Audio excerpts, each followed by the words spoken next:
23 years ago, Ohio State ended Miami's dynasty and jump-started their own that has been going strong ever since.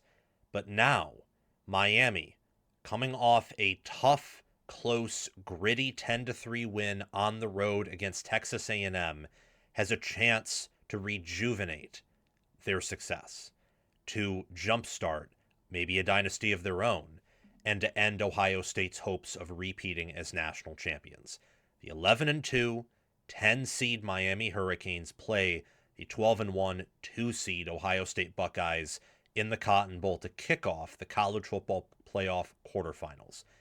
This game will be played on New Year's Eve, a special game set aside from the other quarterfinals, kickoff at 7:30 p.m. Eastern Time on ESPN. Before we jump into this preview, this is a special game. I love my Ohio State fans, but I would love to reach out to other fan bases since we're expanding as College Football with Sam into the national landscape. We want to be the best college football channel on YouTube. More importantly, I want you to be the most informed college football fan. So do me a quick favor and make sure to like the video, subscribe to the channel, hit that notification bell so that you can get notified when these other previews drop, when we go live Monday, Wednesday, and Friday at noon Eastern Time. And also comment your thoughts down below. And do me a favor, and through the link in the pinned comment, go to my channel page, to the playlist section, and hit the notification bell on my Miami and Ohio State playlists, depending on whether you're a fan of the Canes or the Buckeyes. Thank you for that. I appreciate that.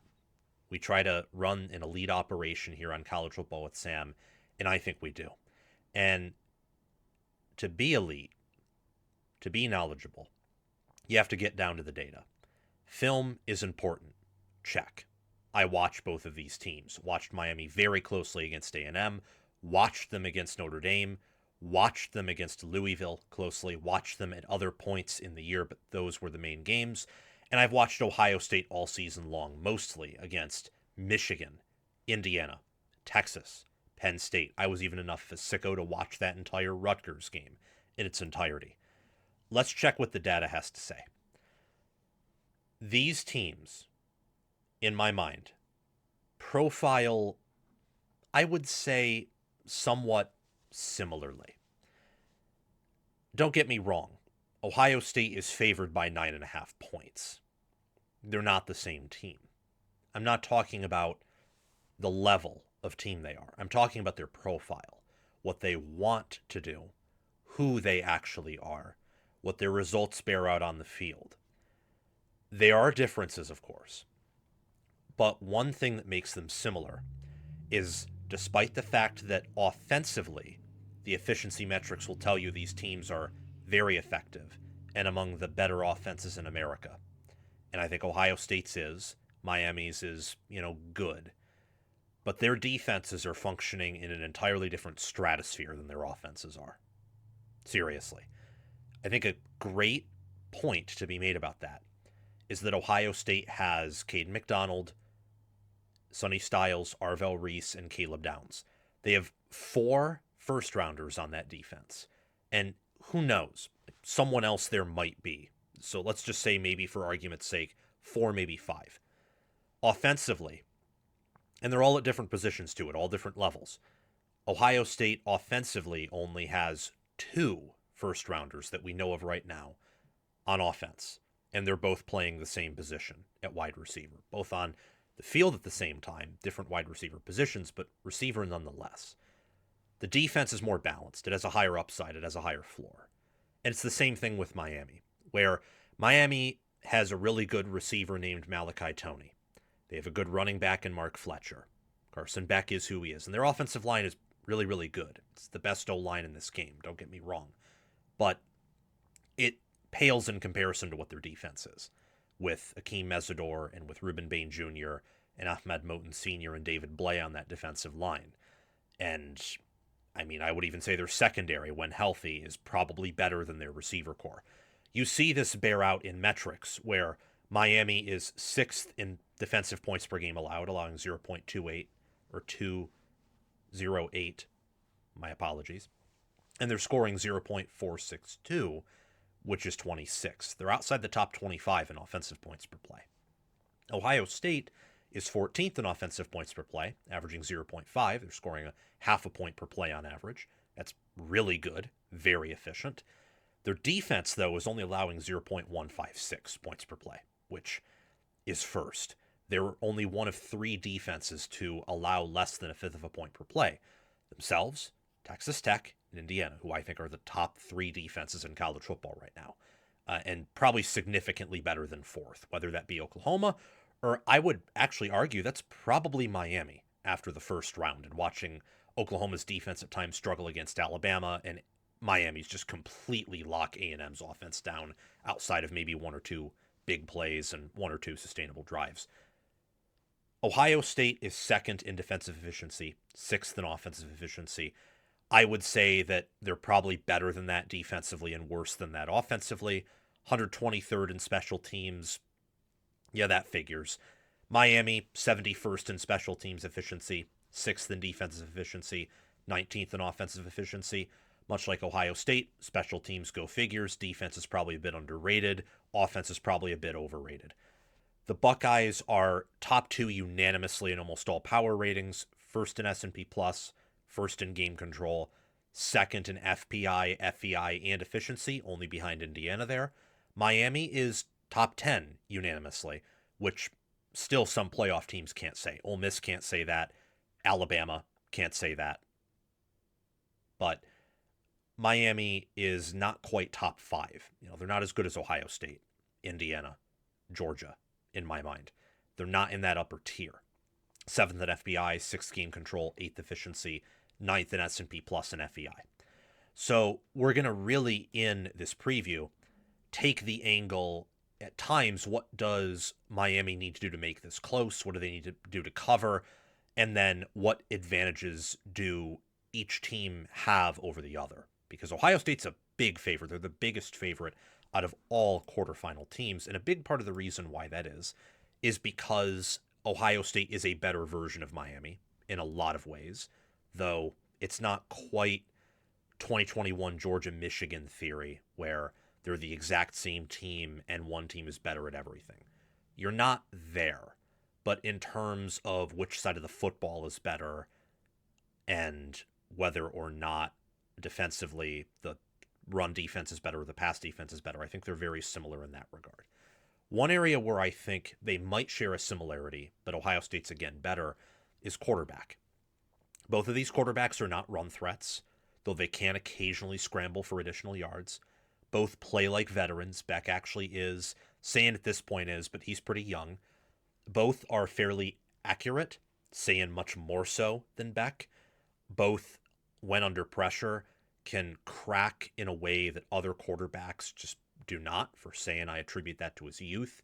Beck, that's just a problem he has that at this point he's not really going to fix.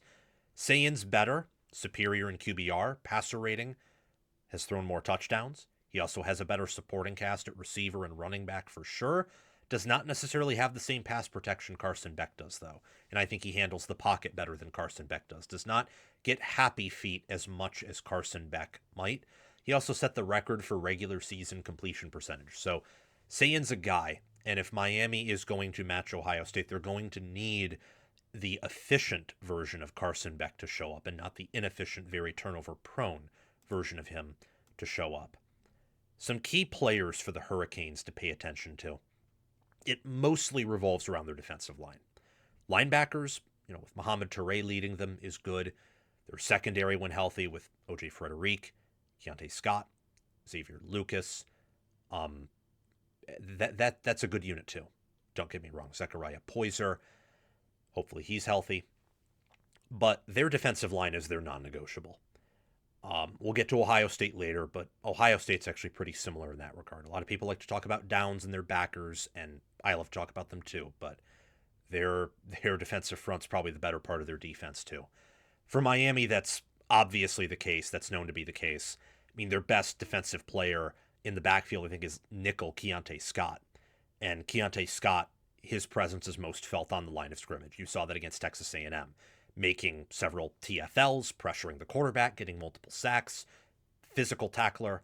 For Miami, defensive tackle Ahmad Moten Sr., and then their defensive ends Ruben Bain Jr. and Akeem Mesidor. Bain and Mesidor have a combined 120 pressures. That's crazy. They're almost averaging combined 10 pressures per game. Close, not quite. And then you add in Ahmad Moten, who has 24 pressures on his own. And this is a defensive line that isn't just competent at stopping the run, they are awesome at getting to the quarterback and creating havoc plays and helping out that secondary and backfield. The only area on offense where I'm really concerned with Miami, because Miami, with Malachi Toney and maybe CJ Daniels, and if Beck plays well, might be able to target Ohio State's more so corners here or there. But they're not consistent enough, and Ohio State's corners are good enough to where that's probably going to be a matchup of trade-offs, if not an Ohio State outright victory. What Miami can do with their O-line and with Beck occasionally hitting those receivers is they can maybe rely on getting 2, 3, 4 yards in a cloud of dust, and if their defense does their job, they can make this a tight game in the fourth quarter and pull out with a win. You're looking at Mark Fletcher Jr. there. On top of the offensive line, James Brockermeyer, Francis Maigoa, Markel Bell, Matthew McCoy. Mark Fletcher Jr. almost has 1,000 rushing yards, 10 touchdowns. He did a great job with yards after contact and finding the hole against Texas A&M. He will need to do that yet again against an Ohio State defense that is basically better than Texas A&M's in every way except for maybe getting pressure on the quarterback on third down with Elko's exotic blitzes. For Ohio State, key players to pay attention to. You got Cade McDonald, Caden Curry on the defensive line, tackle for McDonald, end for Curry. Those are the best players at their positions. McDonald is the best defensive tackle in this game. I would say Ruben Bain is the best defensive end in this game. Curry has 44 pressures. McDonald is 11. McDonald's specialty is just being like this, huge polar bear and stretching out. He has good arms. He has good size. He has nice height. He's just the perfect build for a D tackle and just eating up space. And since he weighs more than your center does and is stronger and well-conditioned and elite, it's very hard to oppress the middle of Ohio State's defense. That 4 years ago, when Mario Cristobal last played Ryan Day, that was the easiest thing to do, was oppress Ohio State's middle. That's not the case anymore and has not been the case for quite some time. That's also because not just Caleb Downs, and I didn't bring him up here because everyone knows Caleb Downs is an impact player. I thought preseason and early season that Arvell Reese would be a better linebacker than Sonny Styles. And that's something I was wrong about. Sonny Styles is their best linebacker. He's not the flashiest, but a lot of that's due to different skill set and position. Styles is a better player than Arvell Reese. His floor is so much higher, and I don't know if his ceiling is that much lower. They're just playing different positions. Reese could be an edge or a blitzing linebacker.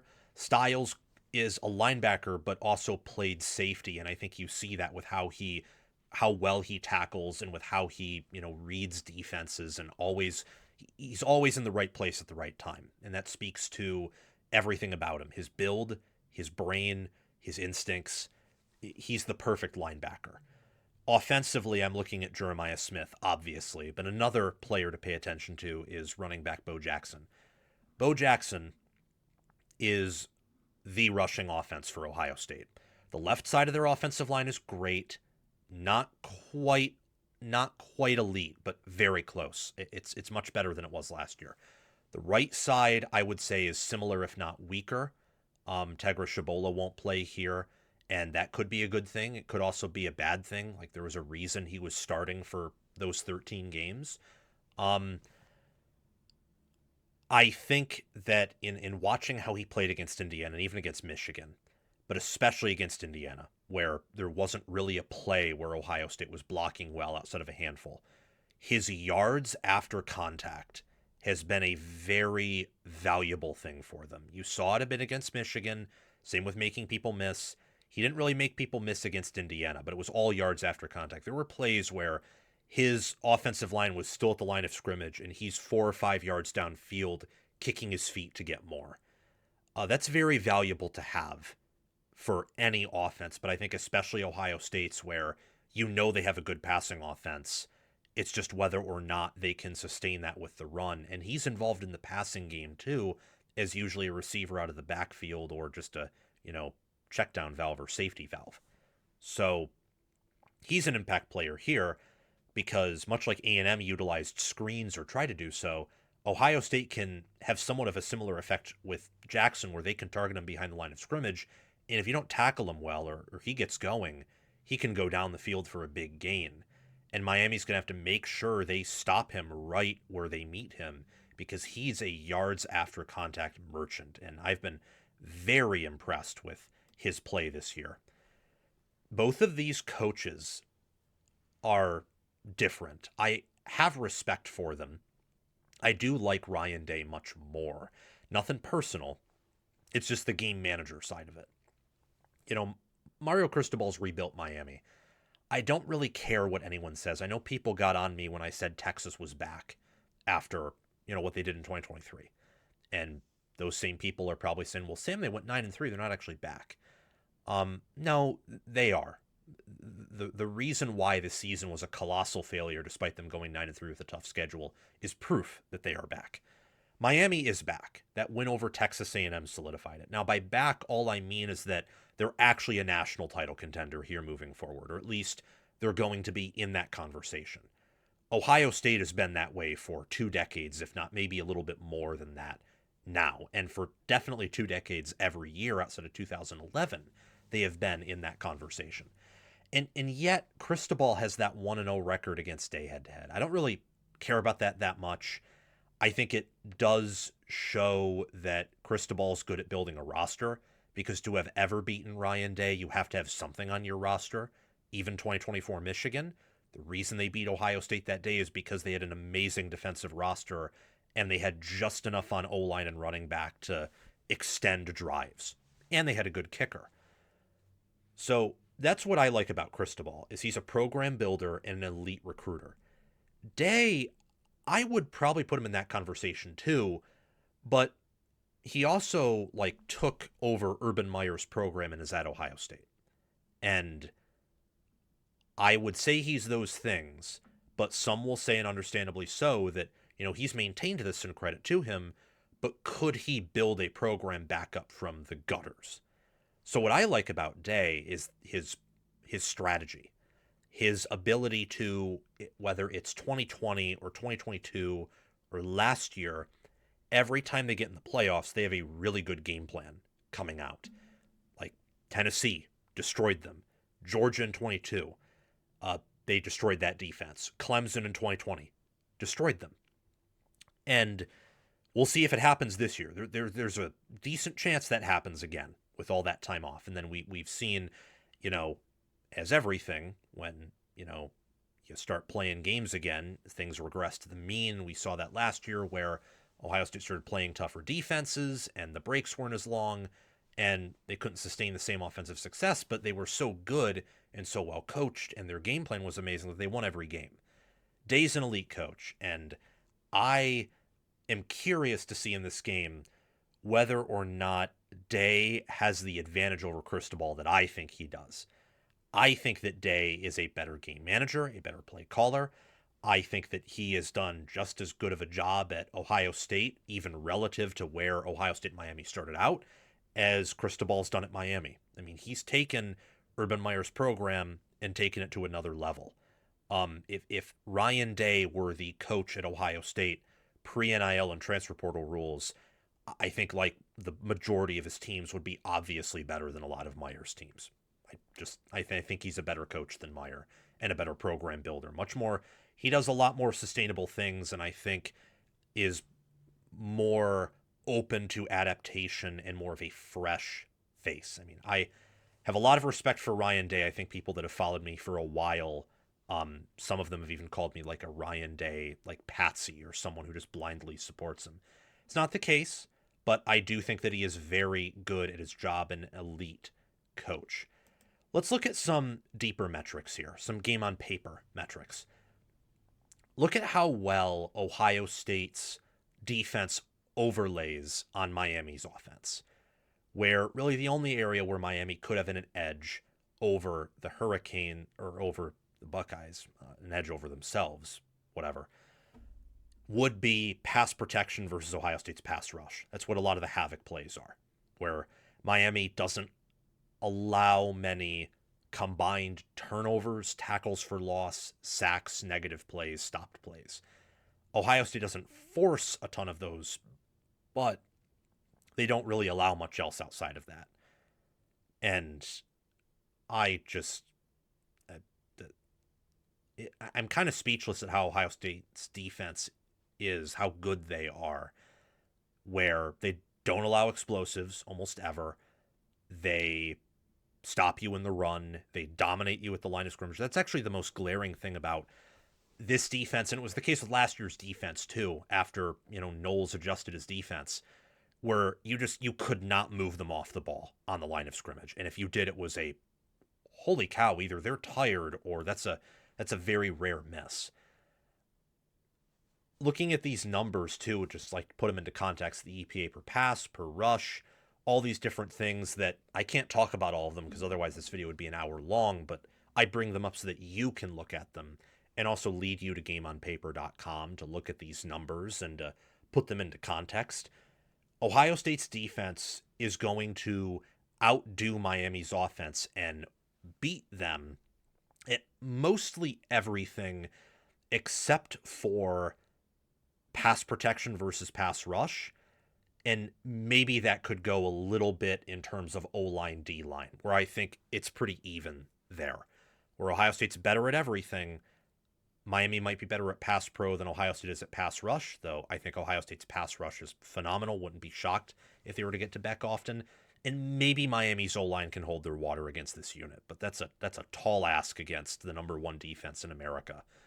For Ohio State's offense versus Miami's defense, though, there is something to like about Miami here, where I think that with Ohio State, they should be able to very much limit their run game. They should be able to stuff their runs pretty consistently.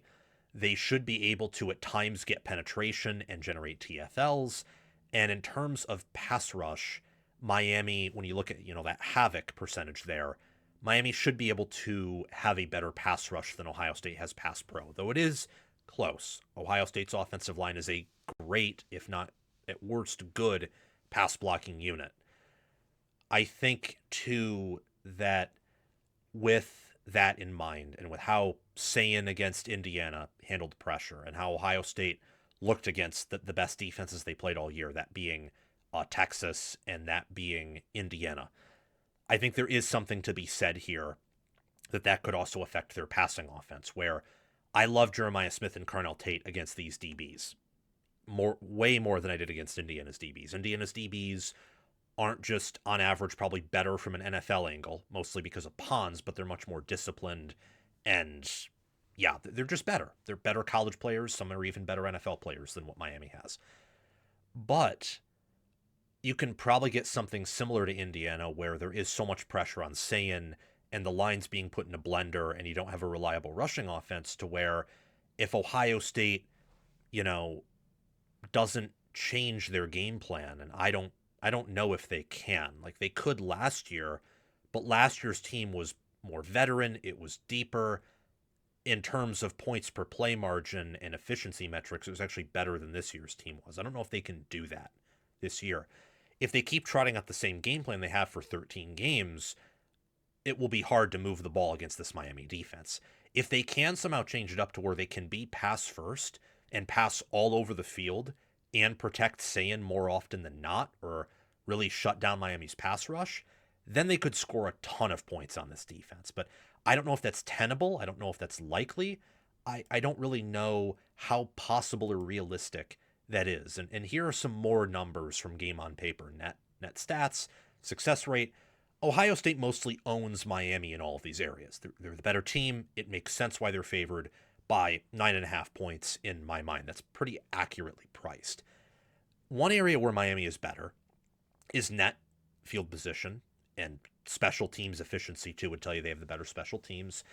Another area is defensive success rate. This was interesting to me because I do think Ohio State's secondary is better than Miami's, but Miami allows a lower passing success rate than Ohio State does. And I think a huge part of that is that pass rush difference, where if it's solely a set, if it's like 7v7 and trench play doesn't matter, well, you take Ohio State's secondary, I think, all the time against Miami's.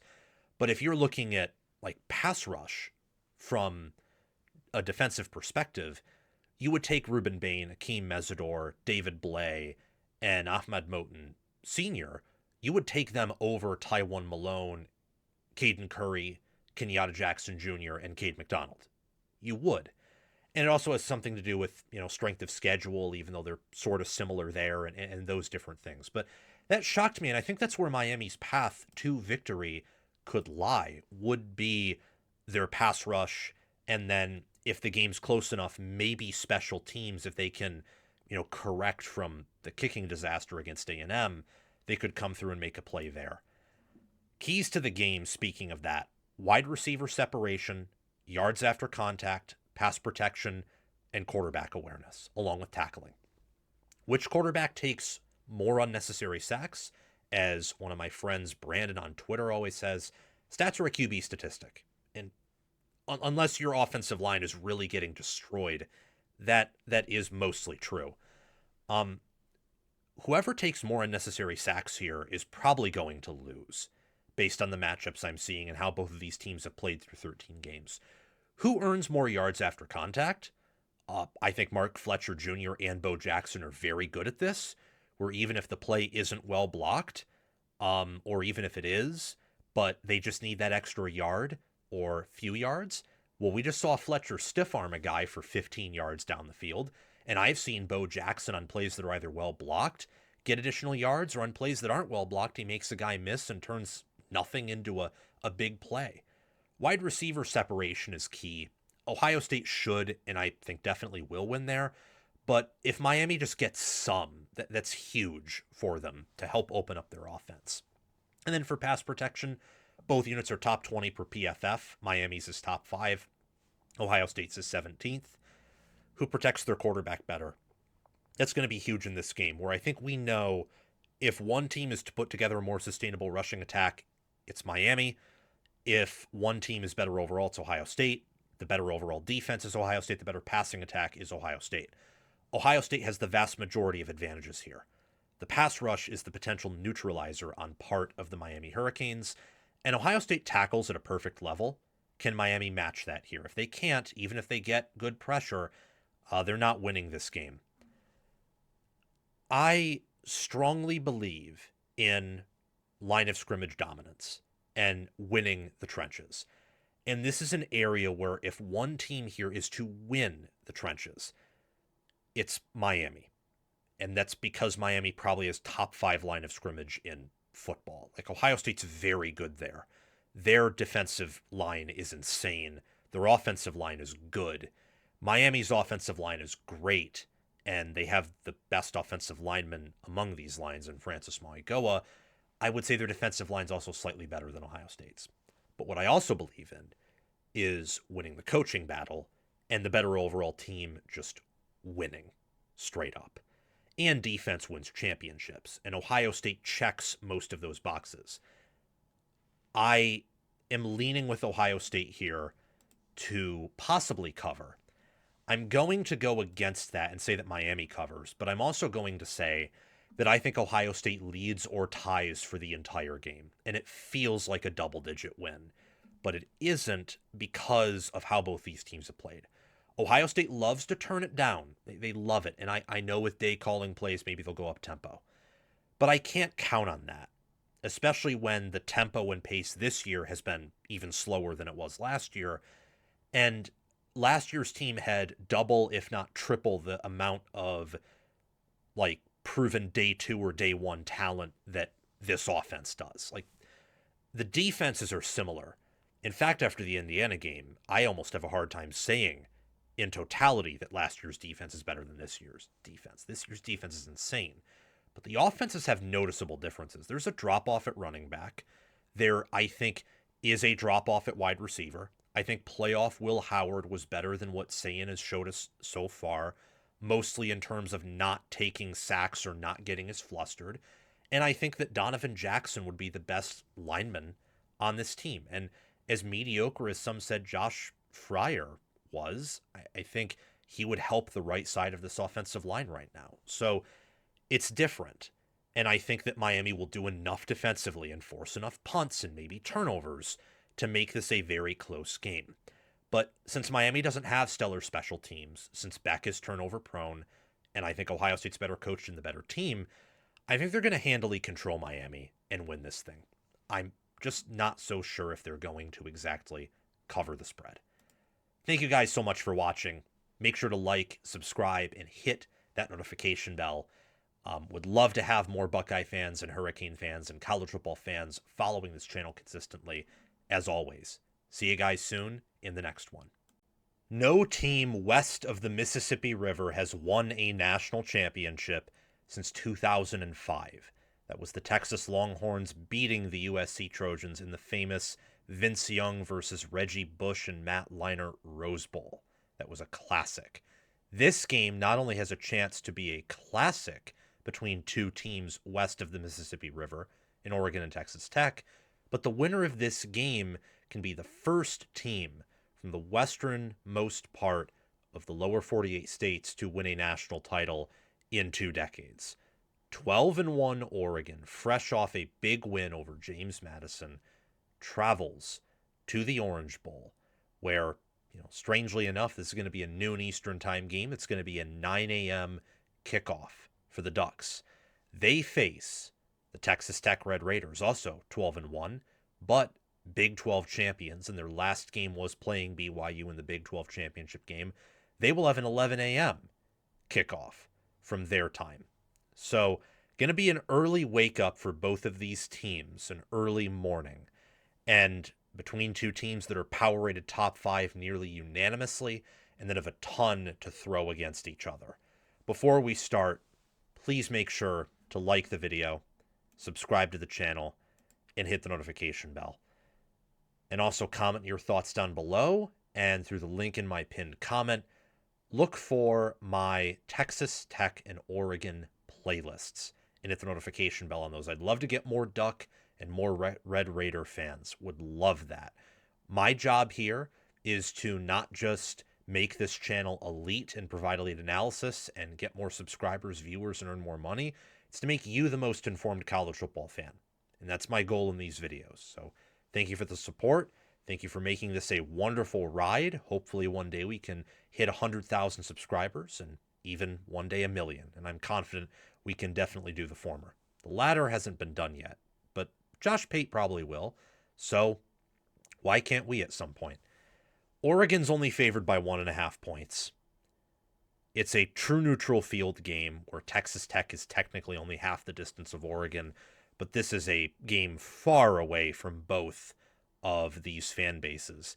So I'm interested to see what the crowd makeup is going to be here. These teams are both top 5, not just in seed and not just in rankings, but they are in power ratings too. And as the spread says, as the books say and how they gauge this game, this is likely going to be very competitive. ESPN's FPI is favoring Texas Tech here slightly, giving them a 51.6% chance to win. Texas Tech has the 22nd ranked offense in efficiency, the best defense in efficiency, and the 4th best special teams unit per efficiency. Oregon is 4th offensively, 5th defensively, 72nd in special teams per efficiency. The Ducks and the Red Raiders are very different teams. The only similarity they share is, the terms new money and old money? Well, the Ducks and the Red Raiders are new money. These are programs that even just a little bit ago, not even a decade ago, but like a half decade ago, were not viewed quite what they are right now, especially Texas Tech. Texas Tech has not been viewed the way they are right now since I think it was 2008 when they went 11-1 regular season, lost the bowl game to finish 11-2. Oregon has not been viewed, I don't think, quite the way they have under Dan Lanning, at least since 2023. I don't think they've been viewed that way since the Chip Kelly, Mark Helfrich era. Cristobal had some good teams and he laid a good foundation for Lanning, but I don't believe Oregon was ever viewed as one of the tier 1 programs under Cristobal the way they sort of are under Lanning. And while Tech isn't viewed that way yet, they're playing like a tier 1 program right now. And if they continue to evaluate their talent this well and play this well and recruit at a higher level and develop, then they're going to be rather quickly. I mean, these are two wonderful coaching staffs, talented rosters, both from an NFL and college standpoint. They have underrated depth. They do have some injury concerns. They've suffered some injuries, but they've faced adversity and they've conquered it and they fought through it. That's really where the similarities end. Oregon is a more balanced team, top 5 offense and defense in efficiency, top 5 offense in points per play, top 10 defense in points per play. Oregon scores 0.569 points per play. They only allow 0.257. Texas Tech scores 0.15 points per play. That's 11th. They are second in points per play allowed defensively, allowing 0.166. Ohio State, for context, allows, I think, 0.156, and Indiana allows something in between 0.19 and 0.2, but it's below 0.2. Those are the only 3 defenses that are below a fifth of a point allowed per play, and I think those are the top 3 defenses in football: Texas Tech, Ohio State, and Indiana right now. Tech is very much biased, leaning towards defense. Oregon's a bit more balanced, but if I had to choose one, especially with the health of their receivers emerging more positively, I think I would lean offense for Oregon, although this is Dan Lanning's most balanced team of his tenure, where this is his best defense, and I wouldn't quite say this is Dan Lanning's best offense at Oregon. I think that the 2023 offense was up there for sure, but different era, different conference, different scheduling, all that good stuff. It's really hard to compare teams year over year, especially when we're undergoing all these transitions and all these changes in college football in the early 2020s. The quarterback situation here, I think, further separates these teams and makes the differences that much more noticeable. Where Morton is, I think, a really good college quarterback, and when healthy can be fantastic, but he clearly has limitations to him. Texas Tech fans, if you think I'm not being positive towards your team, there are some areas where you are way better than Oregon. Quarterback's not one of them. I think Oregon's way better at quarterback, but we'll get to the areas where you're the far superior team in a bit. But I like to start off with quarterback because it's generally the most important position. Not always, but usually, rules have exceptions, quarterback is the most important position on the field. Dante Moore is 4th in completion percentage. He is 7th in touchdowns like thrown. He has a top 5 passer rating, 11th in QBR, 12th in average yards per pass attempt, and he is passed for more than 3,000 yards. Morton, meanwhile, and he hasn't played in as many games as Moore has because he's been injured and was out for the game against Arizona State, the only game where Texas Tech lost. They may have covered the spread if he were healthy, although Arizona State played a really good game that day. Morton is 26th in completion percentage, only completing 2 out of every 3 of his pass attempts. He has 4 interceptions, 22 touchdowns, top 10 in passer rating, but just outside the top 25 in QBR. He, against BYU, has missed some critical throws, took some sacks that he didn't need to take. He's good, don't get me wrong, but Moore at his best is elite and has been playing at an elite level. I can't exactly say the same for Morton there. Key players for Oregon to pay attention to: Tatum Tuioti at defensive end, and also Mateo Uyunglele, but Tuioti has been the better pass rusher this year. He has 35 pressures, I think 7.5, 8 sacks, 82 PFF grade. Linebacker Bryce Betcher, 74 tackles. Pay attention to him. He is, I would say, the epitome of what it means to be an Oregon Duck on defense. Brandon Finney is a true freshman corner who's been mostly outstanding this year, but at times has struggled against, the better wide receiver groups he's played, Indiana and USC. And I think Indiana and USC have better receiver groups than what Texas Tech has. Texas Tech is going to be tougher than any other of the receiver groups they face. They have a lot of good players, Reggie Virgil, Coy Eakin. They have Terrence Carter at tight end, who we'll talk about in a few. Speaking of receivers, Brycen Moore, is he fully healthy? Does he have more than one catch for 5 yards? Does Evan Stewart play here? How does Gary Bryant Jr. look? Oregon's receivers have been banged up for much of the season. If they can be fully healthy and get Stewart back, they might be able to, as long as their offensive line holds up fairly well at a respectable level, they might be able to go over the top on Tech here quite a bit. But that's a big question. And also being able to pass block respectably against Tech is a huge question mark, too, that's not guaranteed. Which is why Isaiah World is here. And if we could talk about 10 players instead of just 5, Alex Harkey would be on the screen, too. Oregon's offensive line, I think, is the definition of what you want if you are a team that is run heavy, where they lean more explosive run for sure, and sometimes they struggle with power, but I think a lot of that has to do with the type of backs they have, where they're young and very talented, and I just think they need more college reps to, gain the yards after contact. Perfect example is Ohio State's Bo Jackson. It took him a little bit and a ton of reps to get to a point where he could make plays outside of just running through clean space. And I've seen this with Oregon too, where they've gotten better and better down the stretch with being able to run without the explosives. But with the Ducks, one issue they've had on their O-line, and it's nitpicking because it is the number 1 pass blocking O-line per PFF. Sometimes they get caught with their feet in the concrete. Their tackles do. I think that their tackles are pretty phenomenal, but Texas Tech's defensive ends are an entirely different world. Like, Stephen Daly did not play all that much against Oregon because Kellen Wyatt was still starting. And Kamara is, while a future NFL player, he's not quite David Bailey. It's the same thing with what Iowa has. Oregon has not played a defensive front like this when it comes to pass rush. Oregon faces a really good front in practice. Indiana, I would say, when you factor in linebackers and their linebacker depth, probably has an equivalent defensive front, and one that you probably want more to win the title, because I like their linebackers better and I think their run defense is better. But their Texas Tech's pass rush is something that I have not seen from anyone at this in this season and at this level this year. And speaking of Texas Tech, that's where I want you to pay attention to them at, is their pass rush. It's David Bailey, it's Romello Height, who have combined for 135 pressures.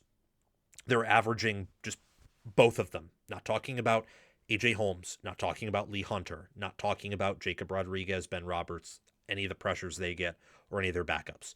Just both of them. They average literally like 10 and a third pressures per game, around that. That's phenomenal. David Bailey averages over 1 sack per game, by the way, too. I know that they have the weakest strength of schedule out of any team remaining in the playoff. I understand that. But when you look at the film and the efficiency metrics, this is not fake. This is absolutely legit. I think that Texas Tech has an opportunity here to get pressure on Oregon. And Jacob Rodriguez, with 7 forced fumbles and a 93.1 PFF grade, has an opportunity to force some fumbles, has an opportunity with Ben Roberts to maybe bait Dante Moore to make some passes that he will regret.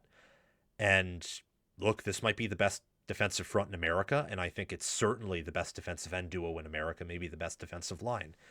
Terrence Carter Jr. is really the only player I'm paying attention to on offense, outside of Jacob Ponton, outside of Howard Sampson, their tackles, and of course Baron Morton, because Oregon has seen these type of receivers before. They haven't always dominated them, but they've seen them, and they've made some good plays against them.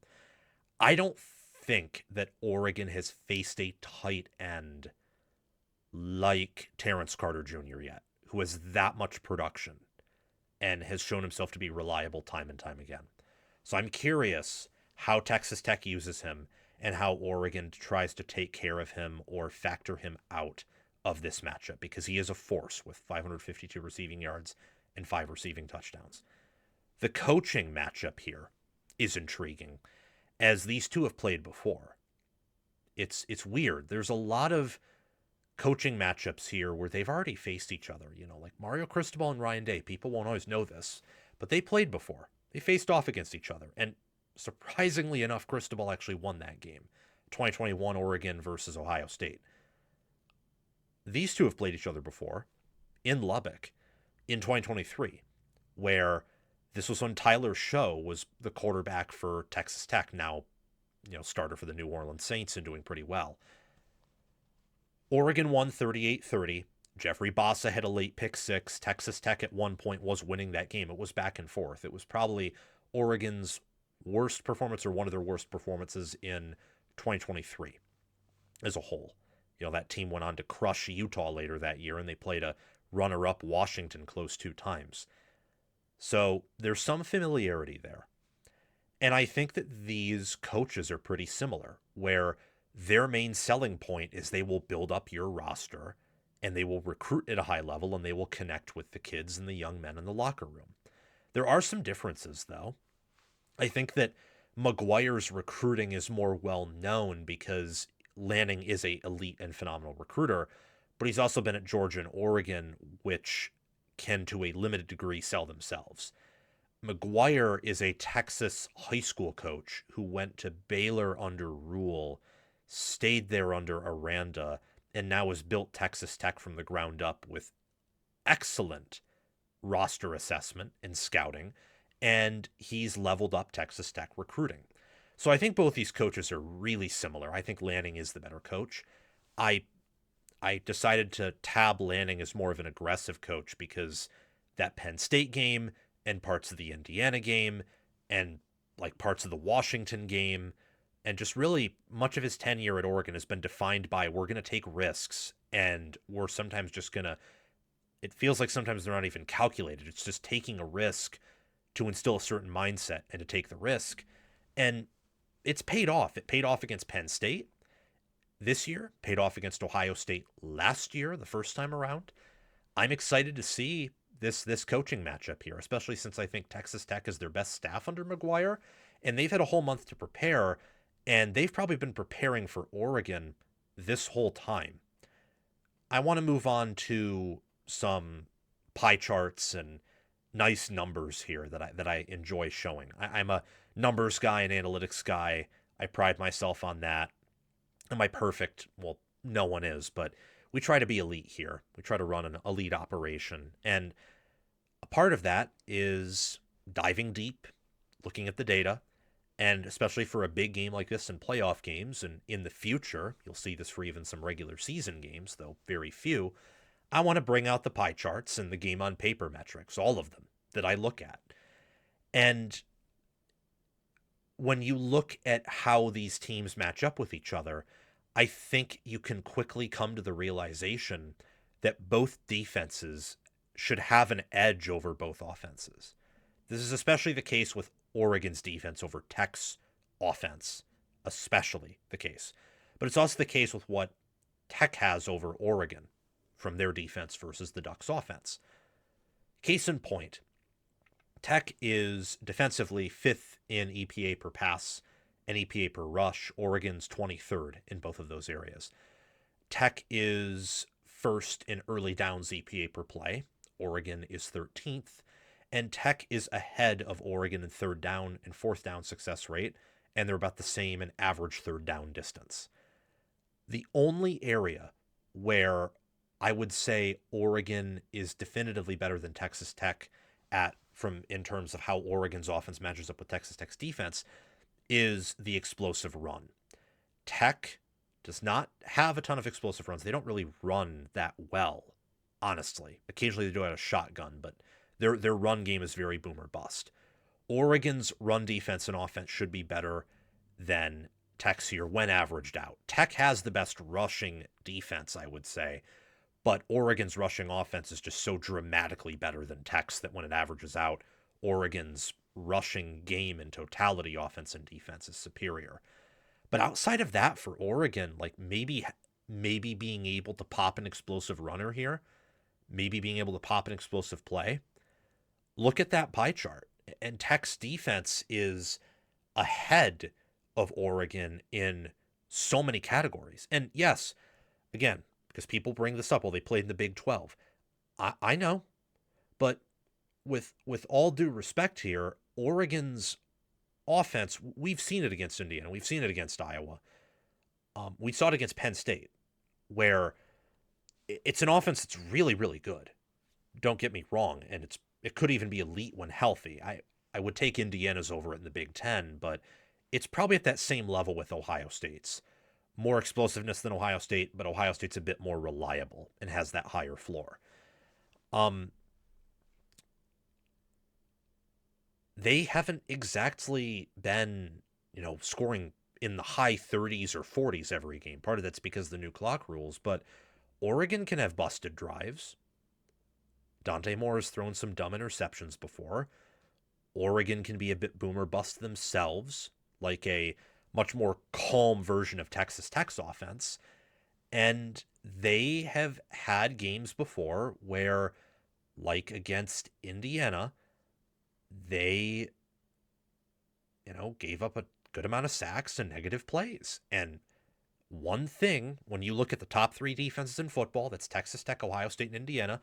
Ohio State's kind of in a tier of their own because they have the most NFL players, but also stylistically, they don't get after the quarterback as much as Tech or Indiana. And yeah, like that's really the main difference there. Tech and Indiana are also different. Like all those defenses are different in their own ways. But one area where Tech and IU are similar is just the raw pass rush they get and what they're able to do to quarterbacks. And also, Ohio State doesn't force a ton of turnovers. They're more keep everything in front of them, maybe allow yards in between the 20s, but not beyond that. Consequently, they allow no explosive plays.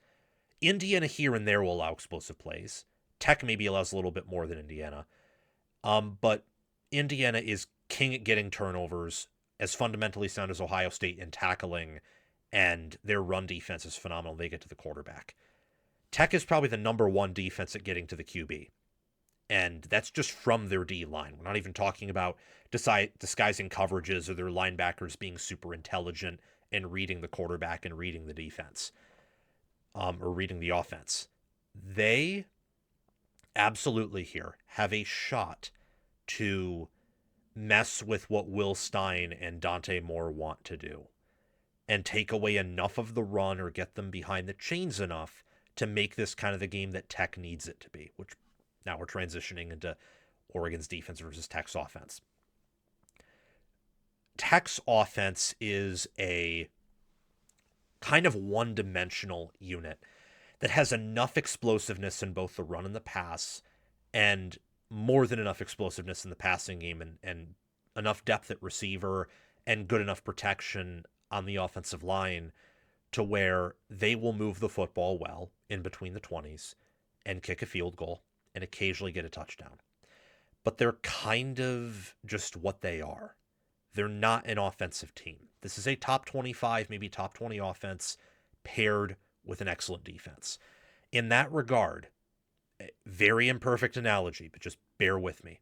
In terms of the margin between a team's defense and offense, and the most extreme of margins, Texas Tech, Oklahoma, and Iowa are different tiers of a similar team, where you would rank those three defenses, Tech 1, Oklahoma 2, Iowa 3. You'd rank those offenses in Tech 1, probably Oklahoma, when healthy, 2, and then Iowa 3, although Iowa and Oklahoma are very close defensively. And all their special teams units are top 5 or top 10 in efficiency. They're very similar analytically, just in a very general sense, obviously tons of differences. So think about what Iowa versus Oregon was in that game. And imagine if Oregon neutral field, when they were healthier, was facing kind of a much more beefed up Iowa team, where maybe the offensive line isn't as good, but the receivers are much better, the quarterback is better, and Tech's defense has far more potency up front than Iowa's does. Iowa lost that game due to losing the turnover battle and special teams battle. What they were able to do was generate some explosiveness in the passing attack, which Tech can do. They were also able to defensively They did give up some rushing yards, but they were able to do a good enough job in coverage and a good enough job occasionally forcing a stop at the line of scrimmage to get Oregon behind the chains. And then with that weather, Moore couldn't do a ton until he had to at the end of the game. I don't totally expect that now. But one thing I will say is that I believe that Tech will be that much better than Iowa getting after the quarterback, to where while Dante Moore has improved compared to where he was in that game, I think that could be somewhat offset by Texas Tech's pass rush and their defensive front. Some more game on paper numbers to show you all very quickly. These teams are very balanced. This is one of the more balanced matchups. It very much profiles, very much so, with the, the spread and the fact that it is a very short spread of 1.5 points. Oregon is better offensively in success rate, both passing and rushing. Tech is better defensively in pass and rush and overall. In net EPA per play, Oregon is a little bit ahead of Tech, mostly because their offense has a larger margin over Tech's offense than Tech's defense has a margin over Oregon's offense, for example. Or maybe I got that mixed up. In terms of net EPA per drive, both teams are successful, but Oregon is among one of the top. Once again, it's offense for Oregon, defense for Tech. Tech has an edge in the special teams. This is an area where, because the spread is so competitive, if it is more of a low-scoring game, it isn't a close game in the sense of whoever gets the ball last wins. That probably favors Oregon due to their NFL QB play and better offense. And it's more of a game of defensive grudge match. It's 13-13, 13-16, 17-13 in the third quarter. The special teams could definitely tilt the edge in Texas Tech's favor. Keys to this game, I'd say talent disparity. Oregon is more talented than Texas Tech. It's not quite the margin that, say, Alabama is over Indiana, but this is kind of more of a hypothetical in the sense that it could show up, but I'm not really going to count on it here. With Indiana and Alabama, I'm absolutely not, but I probably won't count on it here either. It is just something to mention, though. Like, can Oregon really work that talent advantage if it does exist in practice and it's not just on paper? Pass rush, rush defense, power rushing, and quarterback moxie. Both of these QBs, I think, are going to be under pressure. It's going to be a close game, so there will always be the mental pressure. Tech's O-line has had moments of inconsistency where I think Uyunglele and Tuioti can get to the QB, and Tech is so lethal up front that I do not think Oregon is going to lock them down in pass blocking. So whichever QB throws under pressure, just that factor alone might determine who wins. But pass rush, rush defense, and power rushing are some other areas to think about. Oregon is far better at rushing success rate. They have a much better rushing offense, but Tech does a much better job defensively at generating negative plays. And in every efficiency metric you look at, Tech has a better defense than Oregon. I think both of these teams have a lot of even matchups. I do think that Oregon is better than Tech, but they're close enough to where I set the overall teams to be pretty equal, especially considering that I think Texas Tech has some good matchups here, and they do have that extra period of rest. They definitely have an edge in run defense, and I think that their run defense is so good that I do think Oregon will struggle to run here. I also don't think that Texas Tech will run all that well because Oregon's rush defense is very good. So this comes down to the passing game.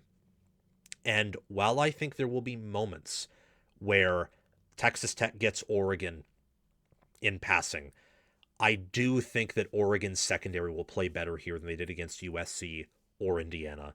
And I do think that Oregon, with healthier receivers, will do a good enough job getting down the field with Dante Moore and Kenyon Sadiq and DeCorian Moore and Gary Bryant and Jeremiah McClellan and maybe Evan Stewart if he plays. I think that Oregon probably wins this game in a similar fashion to the way they won the Washington game, where they just score more points than their opponent and maybe even dominate the yardage category. But Tech's defense is so good and has a great game plan. They limit what Oregon wants to do, and they make this competitive I just think that Oregon is better. So I'm picking them to win. I'm picking them to cover that 1.5-point line. I believe Dante Moore and their passing attack is actually the key to Oregon's victory here. I think they'll hold up okay enough in pass blocking to create either some explosives or sustainable drives that result in touchdowns. And I trust Oregon's red zone offense far more than I trust Texas Tech's.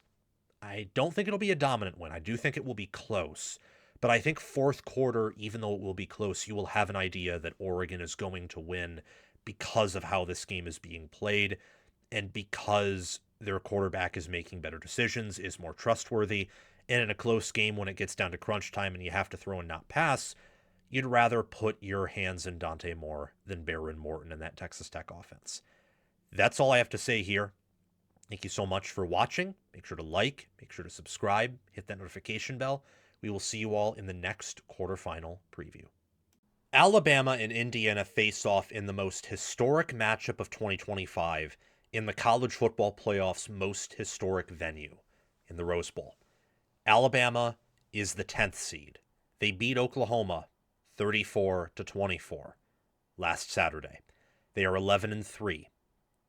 Indiana is the number 1 seed, the best overall seed, and the only undefeated team left in college football, with a 13-0 record, and they won the Big Ten, whereas Alabama competed for their conference title, but lost to Georgia 28-7 in the SEC championship game. These programs, both conference contenders, both national title contenders, both with some of the best coaches in the land, and I would argue, if you really care, and your number one criteria is who does more with less when ranking coaches, possibly the top 2 coaches in the nation face off in Kalen DeBoer and Curt Cignetti. There is so much at stake here. There is so much talent on these rosters, both NFL and All-American, both intelligence and raw physical strength and athleticism. And yet, these programs are coming from completely different histories, completely different backgrounds, and they have never played each other. Ever. This matchup is historical for a variety of reasons, but before I get to these fun facts, including the fact that Indiana being favored by 6.5 points here is the largest Alabama point spread deficit since, well, I'm going to ask you to like and subscribe, hit the notification bell, and comment your thoughts down below before I tell you that fact. But it's probably more recent than you think. Please do those things. Hit the big red subscribe button, like the video, hit the notification bell, and comment your thoughts down below. And also, through the link in the description, click my playlists tab. That link will send you to my playlists tab, and hit the notification bell for the Indiana and Alabama team playlists if you're an Alabama or Hoosiers fan. Our goal is to hit 100,000 subscribers, and from there maybe touch 1 million, and we want to provide you the best college football analysis on this planet as humanly possible. So, to get to those fun facts that I promised to you, they haven't played each other, but we already talked about that. Alabama has not been a 6.5 point, 7.5 point underdog since 2021 against Georgia in the SEC championship game. You know, the Georgia team that went 14-1, and despite losing to Alabama on that fateful day by 17 points, I believe they've had the largest points per play margin out of any national champion since then. They produced a school record and college football record 15 draft picks the following draft, a plethora of first rounders, and they had freaks, even a true freshman freak that year in Brock Bowers. That was the last time Alabama was this large of an underdog here. And before then, they weren't quite that large of an underdog against Florida in 2019, but they were more than a field goal underdog nonetheless. Alabama's not accustomed to being in this spot. Not only are they an underdog, which is already as rare as it is for the Tide, they're nearly a touchdown underdog. And enough sharp money was placed on Indiana to where shortly after this line was released, at a lot of venues it jumped up to 7 and 7.5, and at certain points and certain books it is stayed at 7. This will be a 4 p.m. Eastern time kickoff in a Rose Bowl venue that Indiana has not visited this century, and an Alabama team that probably has some players that were on that 2023 team when they played Michigan and Saban was in his final year, and they almost overthrew the Wolverines to win the national title that year. Now you have the guy succeeding Saban in Kalen DeBoer, and you have a Saban disciple in Curt Cignetti playing each other. And both schools don't just have a relationship to Alabama, DeBoer being the head coach there and Cignetti once being the wide receivers coach and a recruiting coordinator there. They also have a relationship to Indiana, Cignetti being the current head coach and Kalen DeBoer being their offensive coordinator under Tom Allen for a few years there. It's just, what a small world. And these teams have never played each other. DeBoer and Cignetti, at least in the FBS, have not played each other before. But DeBoer, obviously at Indiana, obviously has been to the College Football Playoff before at Washington. Cignetti has been there too last year. Cignetti has played Kane Womack when Womack was at South Alabama, and Cignetti beat him. So they've had familiarity. There's a lot of familiar history, shared history between these staffs, and a lot of interesting things about these programs. Another fun fact is that Indiana is the second losingest program.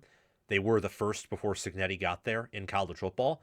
And Alabama's widely regarded as up there with Ohio State as one of the top two programs in the sport. So this is historic for a variety of reasons.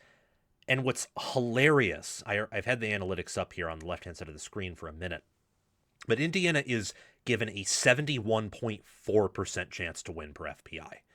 Indiana is first in FEI, FPI, and ESPN's efficiency metrics. They're second in S&P Plus and fourth in game control. They have the fifth most efficient offense, third defense, and 14th special teams. For Alabama, 16th most efficient offense, 9th most efficient defense, 128th most efficient special teams, and they are 8th in FPI, 11th in game control, 12th in efficiency, 15th in S&P Plus, and 10th in FEI. This Alabama team, I'm not going to lie to you, reminds me and has reminded me ever since they started falling off a bit later October, early November, of Kalen DeBoer's Washington teams, where they were kind of experts at winning close games. And you've seen that against Oklahoma once. They almost did it against Oklahoma the first time around. We've seen it against rival Auburn. We saw it against LSU, against South Carolina, against Georgia the first time around. And sometimes they can just piece a team apart, like we saw against Tennessee. They won close against Missouri and Vanderbilt, but that Tennessee one was pretty dominant. Same with the Wisconsin one. But they've ran into a brick wall a few times. Florida State week 1, Georgia in the SEC title game, and Oklahoma's just one of those games where, circumstances really just wronged you. Like that wasn't you hitting a brick wall there. Indiana has had some bumps in the road, much like Alabama, where Alabama struggled with South Carolina and Auburn on the road, but won. Indiana did something similar to Iowa and Penn State on the road and won. They just don't have any losses. And their metrics are very different, where Indiana is fourth in both points per play scored and points per play allowed. 0.197 points per play, scores 0.578 points per play. Alabama scores 0.432 points per play and allows 0.303 points per play. They're 23rd in scoring defense on a per play basis and 37th in scoring offense on a per play basis. I like points per play more than points per game. Like both obviously don't really adjust for pace, but points per play you can at least, turn into points per play margin, which I think is a lot more useful than scoring margin, for example. Just because points per play, while it does not do a perfect job at assessing,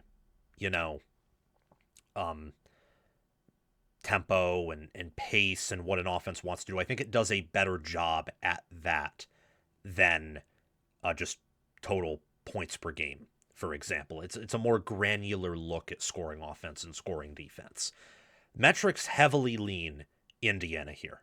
And I mean heavily lean. Like they're beyond biased, and not biased in a bad way, biased in a understandable way. They tilt towards Indiana on a, pretty sharp angle, pretty sharp slope here. And the fact that at the quarterback position, Indiana has the type of edge that it does, where Mendoza has looked more accurate. Mendoza does a better job of using his legs. Mendoza hasn't been as flustered. Mendoza has made more clutch throws. And he's just the better quarterback than Simpson in so many different areas. Simpson has more passing yards, sure, but he has fewer touchdowns, almost as many interceptions. His completion percentage is lower. His passer rating and QBR are lower. He does have to do a lot more than Mendoza from one angle, but you could also say Mendoza's had to do more because without him being as excellent as he has been, he'd probably have more passing attempts, and Indiana might have a loss or two in their schedule and in their resume. I mean, Mendoza's been fantastic. I think as of right now, he, if not the best quarterback in college football, is the best quarterback in the college football playoff. Maybe down the road, Dante Moore could say something about that, but I don't think so. You have the number one quarterback and an elite quarterback in Mendoza playing against a great quarterback in Simpson. There is a world where Simpson can outduel Mendoza. Like, Simpson is a talented player, former five-star. At times this year has looked the part of a first-round quarterback. Mendoza really ever since week one has looked like a first-round quarterback, though. And despite being a three-star out of high school, he is viewed widely as round one, pick one, or at least the first quarterback taken off the board in the upcoming NFL draft. Simpson could return next year and probably should, given some of the struggles that he has had down the road.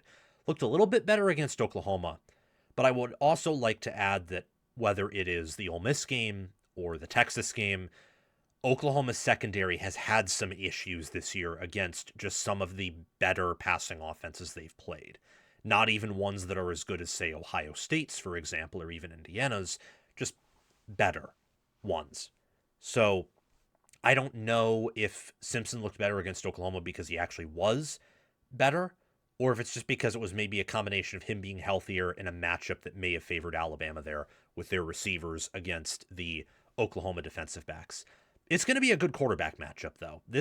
When you average the performances of both quarterbacks, this is going to be the best quarterback quarterfinal, where when you average out how they perform, the average between the two teams matching up is going to be the highest in the quarterfinal. Very long-winded way of saying this is the most talented quarterfinal matchup in the college football playoff. And I'm excited to see how big the gap is, if there is a gap at all, because on the surface and from what I've watched with these two teams, I think there is a pretty decent gap in favor of Indiana. But Alabama could also get hot, and I trust DeBoer and Grubb and that offensive side of the ball, and really their entire team. And I want to talk about Alabama here and their key players. We'll get on to Indiana and then dig back into some of the metrics. Alabama's had two true freshmen that have really stepped up and impressed me over the past few weeks and really the past week. London Simmons, a defensive tackle, and Latsier Brooks, a wide receiver, had really big days against Oklahoma, where Simmons had a few pressures. Simmons was able to get into the backfield and make hits on the lines of scrimmage, and Brooks had over 100 yards receiving and a touchdown, maybe two touchdowns. He is a top three receiver for Alabama. He's performing better than Ryan Williams right now, which is crazy. Then you got Isaiah Horton and Jeremy Bernard. And again, you also have Ryan Williams in there. I don't know what's up with him. There's something up with him, though. But on paper, it's a really deep wide receiver room. On paper. With how Brooks is playing especially. And Simmons makes a defensive tackle group that has recently under Alabama not really had any star power. Like, you have Tim Keenan, yes, but that's really it, and even he at times has not been super productive. It gives them some more depth and potential star power there as well. It also helped in the Oklahoma game that you saw Keon Keeley kind of emerge. He's not a true freshman, but a lot of people were questioning his development because he was a five-star out of high school, hadn't been doing much, and then he showed up big against Oklahoma. And there's enough talent and depth with Alabama where if these young players step up along with the whole team, they could certainly win this game, and they could potentially go on a run here and maybe even win it all. They're going to have to continue to play at a high level in the secondary, though, with Bray Hubbard and Xavier Brown. Xavier Brown possibly being one of the best cornerbacks in college football. Not, he is one of the best cornerbacks in college football, possibly being the best in college football is what I meant to say. Jeremy Bernard is over 800 yards and he has 7 touchdowns. He is their wide receiver 1 right now for the Tide. And circling back to Bray Hubbard a bit, he's kind of their leader in the secondary, and he's a solid tackler. He's one of their highest graded players on the team, not just on defense. And I think Alabama's secondary, well, they don't have a Caleb Downs, and Indiana played that in Ohio State, and they may not have some of the better players that Oregon does, though that might be stretching it a bit. I do think that pound per pound, and looking at all the 5 players, Alabama probably has the most balanced secondary they've played, and I will go further and say they have the best secondary that I think Indiana's played this year, period. That's really the key for Alabama to win, is to do enough in run defense and rush offense, and by that I mean stepping up in a big way there, because run defense, they're good, but not great, and rush offense, they're awful. So stepping up big there and maintaining their excellence on the outside, both defensively and offensively. For Indiana, with the injury to Stephen Daly, tragic injury, I know, but unfortunately it's part of the game. Someone has to step up. Michael Kamara is going to need to do even better than he already has. He has 47 pressures. 47. Elijah Hardy is 22. Daly was in the low 40s after that Big Ten championship game. That's a big loss. Now, Indiana's deeper on defense than they were last year. Just look at their linebacker group. When Aiden Fisher was out and not playing for them, you didn't notice much of a difference in their defense. They have serious depth at linebacker. And I think they have underrated depth on the D line as well, especially at D tackle, where they've stayed healthy the entire year. Landino transition to D tackle has been really good there. And they have a little bit of depth at secondary too. But they need to get to the quarterback here, because one thing Indiana does allow defensively at times is big passing plays. That's something that Alabama can excel at. Getting to the quarterback could end this game right from the jump, where first few drives or first 2 drives, every drop back pass results in Indiana getting pressure, and you can just sense that this thing's about to snowball, and it's over. Indiana has the potential to do that here with how Alabama struggled on the O-line and can't reliably run the ball. They could. I'd be more confident in this if Stephen Daly was healthy. They could do to Alabama what Ohio State did to Oregon last year defensively. I don't think they could do that offensively. But they could do that defensively, to where they're getting coverage sack after coverage sack. They're straight up bullying their tackles at times, where Oregon couldn't run the ball at all. They couldn't get past the line of scrimmage, and Alabama probably can't, even if Indiana doesn't put up that type of defensive performance. And it's just over, and you know it's over in the first half. That can be done with Kamara and Elijah Hardy, and then in coverage, Lewis Moore, D'Angelo Pons, Amari Farrell, and also circling back to Aiden Fisher at linebacker. I didn't include him on here because he's a main talking point of the defense. I think everyone who watches this channel, or most college football fans, know he's awesome. He is awesome. He's going to play a big part in this game. Offensively, Elijah Surratt, Omar Cooper Jr., and Charlie Becker, how do they do against this secondary? Do they have the same success that they did against Oregon and Ohio State? Or is it a little bit different? And similarly to a team I just mentioned in Ohio State, Indiana has a weak right side of the offensive line. It's much, I would say, stronger than Ohio State's right side of the offensive line. I think Indiana's O-line in general is better than Ohio State's, mostly across the board. But there are some similarities in that regard, where Indiana's left side is stronger than the right side. Khalil Benson is a beast, though, and I think he's finally healthy, was dealing with some injuries for much of November, even I think for part of the Big Ten championship game. If he has a really stellar performance here, and say across all 5 offensive linemen, Alabama can't really get pressure, and they can't get penetration when Indiana is running the football, this could be a very long day for the Crimson Tide. So keep a lookout for him, for that entire offensive line, and an Indiana team that is just absolutely loaded. And that's a credit to what Curt Cignetti has done as a head coach, where he's 43-6. DeBoer is 56-16. Again, we already mentioned both of these teams have some familiarity with each other, coaching to coaching. I believe that these are the two best coaches. Well, I'm going to group them in with Kyle Whittingham. Those are your top three right now at doing more with less. And you could probably put Kalani Sitake in there too. But given what DeBoer did at Washington, and given the fact that I also don't think Saban left him with as much as advertised, and also given what Curt Cignetti has obviously done at Indiana, but prior stops at James Madison, these are some of the best coaches at doing more with less. They are both excellent game planners, game managers. Cignetti, I think, is a program builder and quite possibly one of the best in the sport right now, even though he's only been at IU for 2 years because of that 24-2 record and because of how awesome Indiana's been in power ratings. I love this coaching matchup. And I said entering the playoffs that I don't think Indiana is going to be outcoached. I don't think they will be. But it's hard to outcoach Kalen DeBoer. Kalen DeBoer has rarely, whether at Alabama or Washington or in his career at the FBS, has rarely been the inferior coach. Rarely. Think about it at Washington. There was no coach, none, up until maybe Jim Harbaugh in the national title game when they played Michigan that was a better coach than DeBoer. Think about his time at Alabama. The only two times, well, actually three, I almost forgot he played Georgia 3 times. Only 3 times I think he's been the worst coach is when he's played Kirby Smart.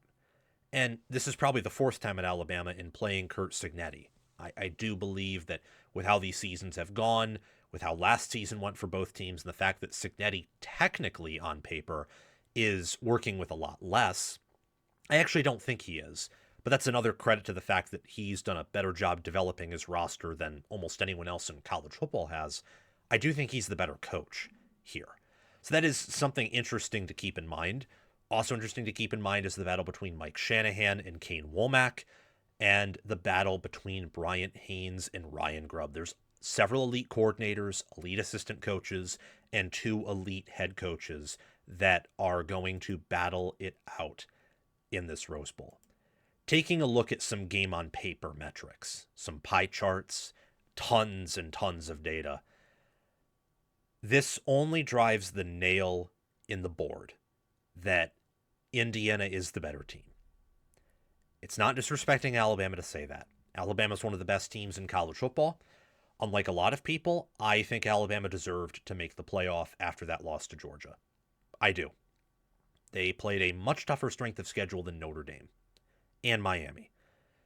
They deserve to be ranked ahead of Miami. They deserve to be ranked ahead of Notre Dame. I have no problem with them getting in the playoff. And anyone who does, I don't know what to tell you other than the games have to matter. The strength of schedule has to matter. And to a certain degree, you do choose your strength of schedule because the non-conference still exists, and hopefully it will continue to exist. However, that does not mean I have to say they're one of the best teams in the country. They're one of the better teams in the country.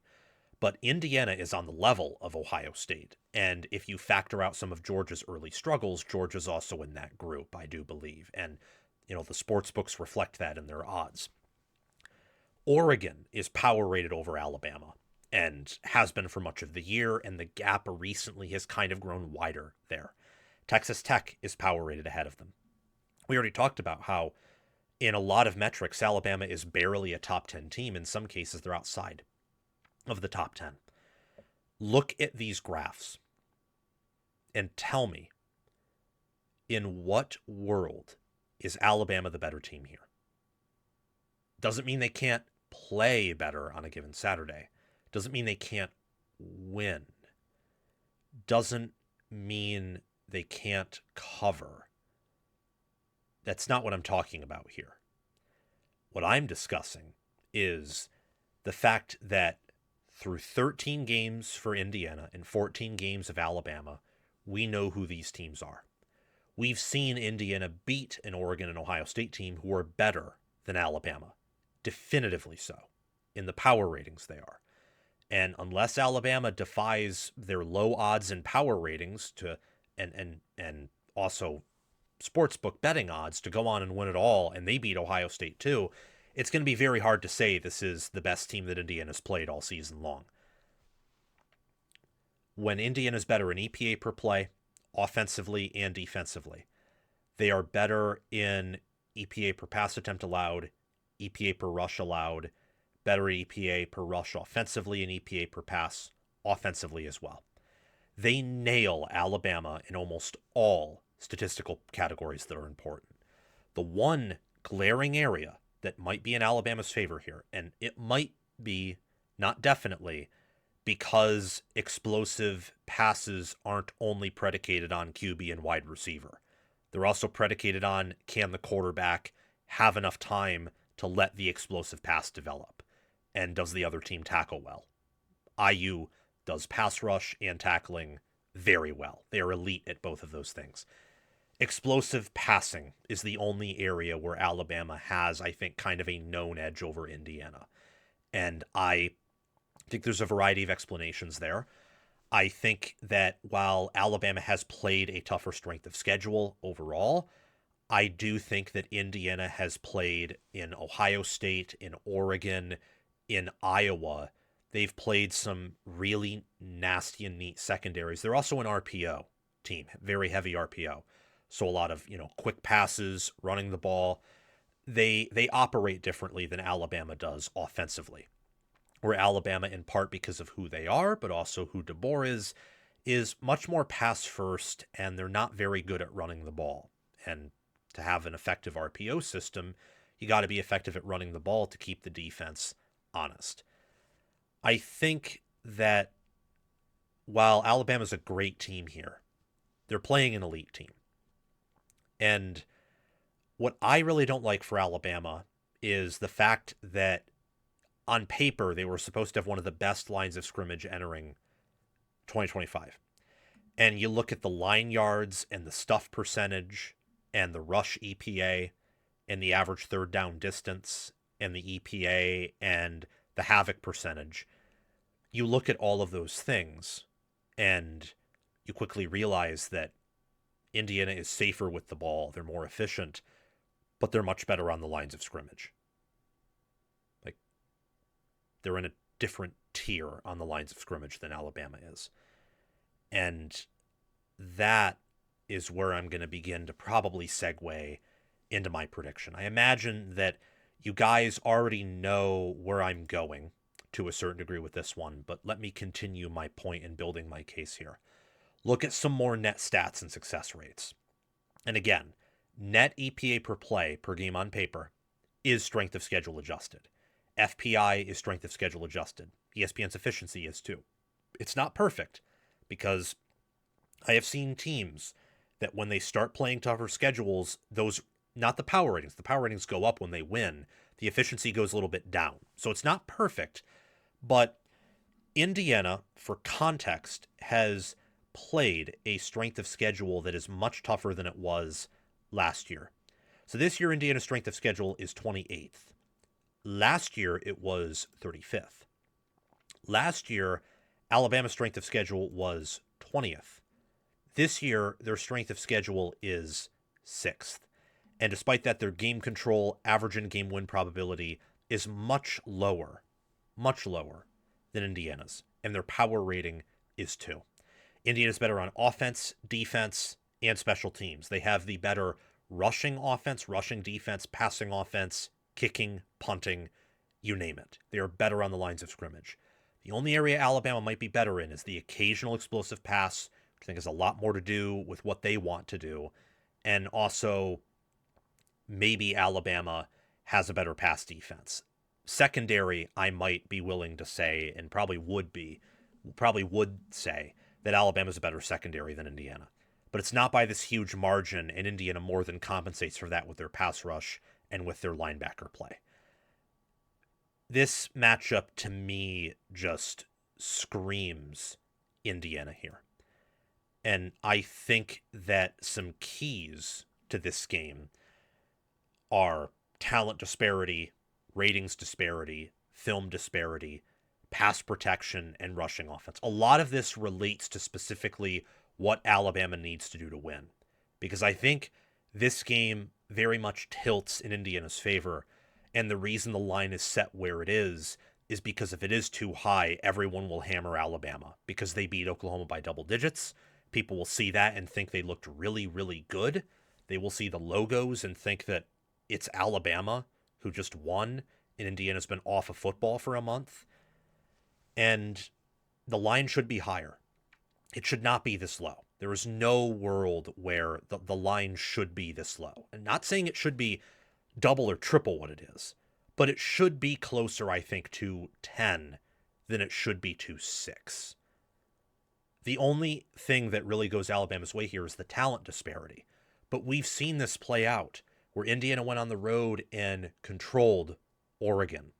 They beat Ohio State on a neutral field. And while technically Alabama is more talented than both of those teams, you got to look at it within context. Ohio State's better than Alabama. Oregon is better than Alabama. The efficiency metrics and analytics say so. Ohio State's not good at running the ball, but they're not 131st in America at it either. And their quarterback is more accurate. And their defense is better and has more first-round talent. They have more first-round talent than Alabama does. So you got to look at it within context. You got to look at everything within context. That's why I don't think Indiana should be favored by 14 points. If we only looked at metrics without context, that's probably what the line should be, is like Indiana by this insane margin. That's not what I'm saying either. But Indiana in FEI is 1.73 standard deviations above the average college football team. Alabama's 1.14. That means Indiana is closer to being one full standard deviation better than Alabama than Alabama and Indiana are to be equal to each other in FEI, which measures, standard deviations above the mean college football team. That's how they power rate stuff. And Indiana's looked better on film, and they're 6th in rushing success rate, and Alabama's 131st. When does the 131st team in success rate win a big game like this? They did against Georgia the first time around, but that Georgia team also nearly lost to Tennessee, and they've gotten better, and we saw what happened in the rematch. I think so much here, so much, goes Indiana's way. The only area I can see maybe Indiana getting Alabama, or Alabama getting Indiana in, is maybe they could bait Mendoza into a pick. Or they could do an okay job defending Indiana's receivers. And maybe they get one explosive passing play against Indiana's defense. However, that is one world. The other world is that Indiana's rushing offense is good enough to average 4 or 5 or even with an explosive 6 yards per carry against these guys. And they can nickel and dime them on long drives. And then when Alabama's constantly under pressure because they're not on the field enough to have enough opportunities to still be in the game despite not being perfect. They don't have the volume to not be perfect. Then Simpson starts taking sacks. He maybe throws a pick. This team sacked Dante Moore and Sayin over 10 times. There's a world where they get 6, 7, or even 8 sacks here on Simpson and just really blow up this offense from the jump. So from that angle, I think that Alabama wins and covers, and I think they're going to dominate Alabama on the lines of scrimmage. Something I will pick to happen, and that I might make a video on for bold predictions for these games. I believe that when you factor in the sacks that Indiana will get here, Alabama will finish with negative rushing yards. Indiana will have more TFLs and more sacks than Alabama will have rushing yards in this game.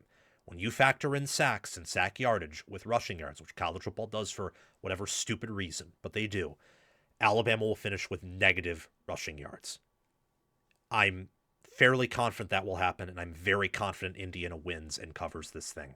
There's just too much that goes in their favor compared to Alabama, and with how Indiana's done this year, you can't hold your hat on the we're more talented than you thing. You can't do that if you're Alabama.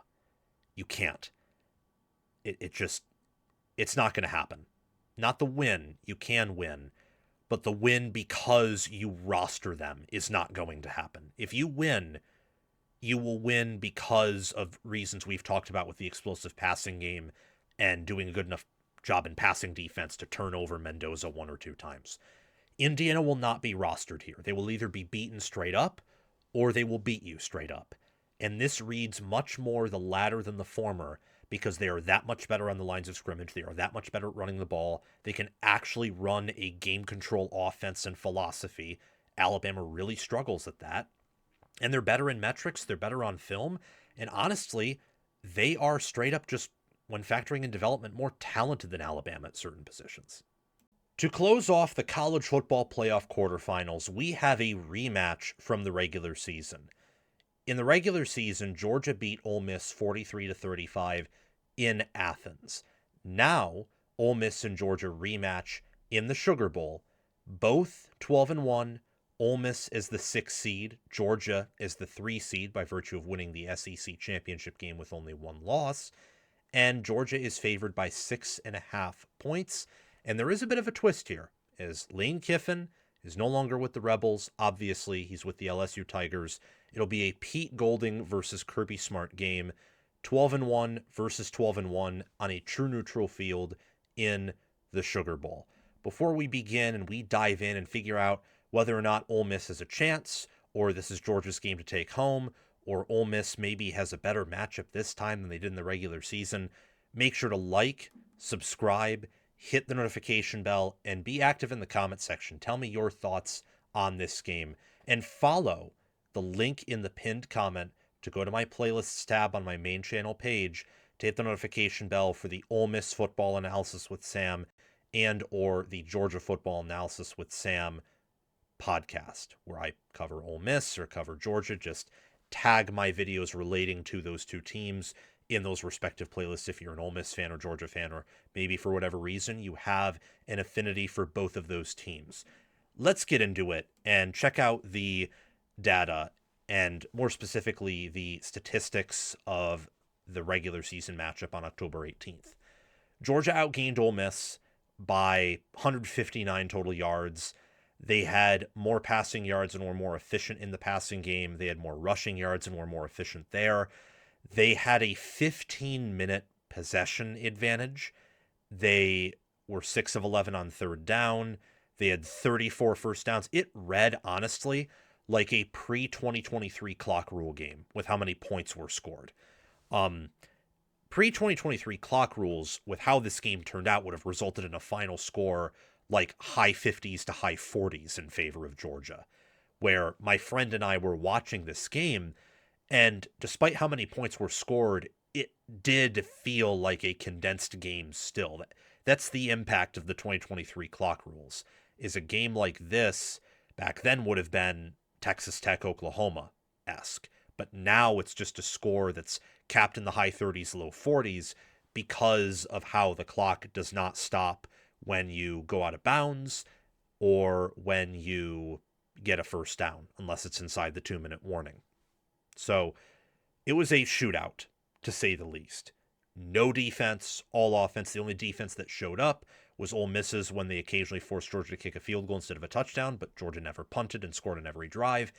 And Georgia's defense in the fourth quarter stepped up big time and shut out Ole Miss there, ultimately leading to that 43-35 win, which was a 17-0 run by Georgia after they went down by 9 points late in the third quarter. Since this game, I think Georgia has regressed maybe a little bit offensively, but they have improved dramatically on defense. And as for Ole Miss, I can't really say whether they have improved or regressed, if I'm being honest, because they just haven't played the caliber of schedule that Georgia has. It kind of feels like they're the same team, really good offensively, very efficient. I love Trinidad Chambliss, but the defense is still very much suspect.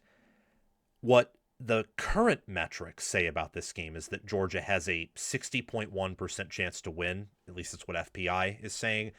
They have a top 15 offense and defense per efficiency metrics, the 16th best special teams unit. They're 5th in S&P Plus, 6th in FEI, 6th in FPI, 8th in game control, 7th in efficiency. And if you introduce a human element there and take out the fact that they were fairly mediocre and had issues of their own in September that now I think they've mostly solved, they would probably be unanimously top 5. That's why the sports books have Georgia as high as they are in odds to win the national championship, even with Ohio State on their side of the bracket, who'd be favored over everyone. Ole Miss, meanwhile, is, for whatever reason, ahead of Miami in odds, which I kind of find a little bit funny, but that's because I think the books view Ole Miss's chance of getting past Georgia's higher than Miami's getting past Ohio State. But whatever. They're 12th in FPI, 10th in game control, 15th in efficiency, 6th in S&P Plus, and 13th in FEI. They are a team that is fringe top 10, in some metrics top 10, but really you're looking at a top 15 power rating team that has done a very good job of winning some closer contests and of punching above their weight class against one of the top talented programs and best programs in all of college football that is definitely a top 10 team, if not top 5. Ole Miss's offense is 7th in efficiency. They're outside the top 50 in defense, though, and 40th in special teams. Georgia is 31st in points per play scored, averaging 0.449. They allow 0.272, which is 13th. And their scoring defense, especially on a per play basis, has dramatically improved since the beginning of the year, when it looked like this was going to be the worst Kirby Smart defense at Georgia. Now I think it's clearly better than last year's defense, and probably if the current trends continue, it'll be better than the 2023 defense and Georgia's best defense since that 2022 unit, when they were still as vaunted as Kirby Smart's defenses have been traditionally known at Georgia. Ole Miss is 16th in points per play, averaging 0.491, but they're 25th in defensive points per play allowed, allowing 0.31. The strength of schedule disparity between these two teams is actually somewhat stark, almost. So Ole Miss is 41st in strength of schedule. For context, that is behind Indiana, that is behind Oregon, that's behind Ohio State, that's behind BYU, that is behind Michigan, USC, Iowa, Illinois, that's behind Washington. It would actually be a below average Big Ten schedule. And it's about the same strength of schedule that Notre Dame and Miami's is, in that 40s. Except Miami and Notre Dame actually are both power rated above Ole Miss. So that's a little bit interesting there. Georgia's, for context, is 15th. So there is a strength of schedule disparity here that's probably the greatest out of all the quarterfinal matchups. It's greater than Ohio State versus Miami. I would think that it is greater personally than Indiana, Alabama. And it's greater, I think, than Oregon, Texas Tech is technically greater than that. But the human part of me would actually say that Oregon and Tech are like similar. Oregon's just had to play Indiana, and that really boosts their strength of schedule. Georgia has, faced a pretty respectable SEC schedule, faced Alabama twice. Ole Miss hasn't really played anyone at that level outside of Georgia, and I think Georgia now is better than Georgia was. It's not perfect. My analysis there isn't perfect. There's a human element to it, and we're imperfect. But I do think that maybe, just maybe, there is a bit of inflation going on with Ole Miss here. As someone who has watched them in multiple games, Georgia, Oklahoma, watched part of that Florida game, even when Kiffin was there, this was a team that I think was Kiffin's best coach team at Ole Miss, but it was a far cry from last year in terms of overall talent and potency. With quarterback, this is actually one of the few positions where there wasn't a massive drop-off at the college level. Trinidad Chambliss, I think, is the better quarterback in this matchup. He's ahead of Gunnar Stockton in passer rating in QBR, behind him in touchdowns, but ahead of him in passing yards, in average yards per attempt, and his completion percentage is high enough to where he's completing 2 out of every 3 of his pass attempts, and like Stockton, he's involved in the rushing attack. I love Trinidad Chambliss. He's accurate, he's poised, he's smart, he doesn't turn over the football, he's efficient, and for a D2 quarterback, he's pretty damn good.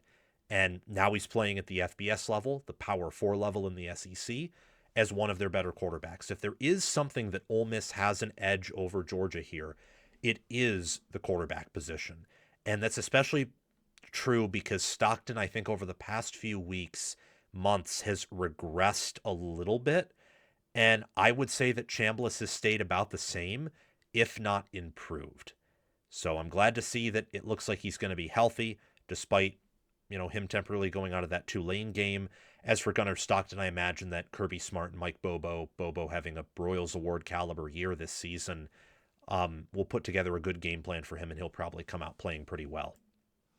For Ole Miss, their key players are Will Eccles at defensive tackle. He has 32 pressures and nearly an 80 PFF grade. He's their best D tackle. Suntarine Perkins, who has 24 pressures. Linebacker of theirs can function as a blitzer, as an edge. And then really for Ole Miss, their key in the playoff and in this game is their offense. I like Caden Lee, Harrison Wallace III, and Kawan Lacey. Kawan Lacey has 1,366 rushing yards and 21 touchdowns. He's one of the nation's better running backs. In my mind, it's a lot like Emmett Johnson, where they do such a good job despite the offensive line in front of them. I mean, it's especially the case with Johnson, but Lacey's also done a tremendous job in my mind there. Lee and Wallace have combined for 6 touchdowns, and they have combined for 1,287 yards this year with a PFF grade at around 70. They are great receivers. They are not Ohio State level, they're not Alabama level, but they're good. These are receivers that, for example, I think Georgia would like to have in addition to Zachariah Branch and a healthy Colby Young. What Ole Miss needs to do is they need to make Gunnar Stockton win the game for them, so somehow stop the run. That'll be tough, as we'll talk about a little bit later. Ole Miss is one of the worst teams in rushing success rate allowed. They're 130th in that category, and they're outside the top 100 in EPA per run allowed. They're outside the top 50 in yards per carry allowed. They're going to have to really step up there. And on offense, you're not going to run on Georgia that much. Ole Miss was able to somewhat because that's how good Trinidad Chambliss and Kawan Lacey are.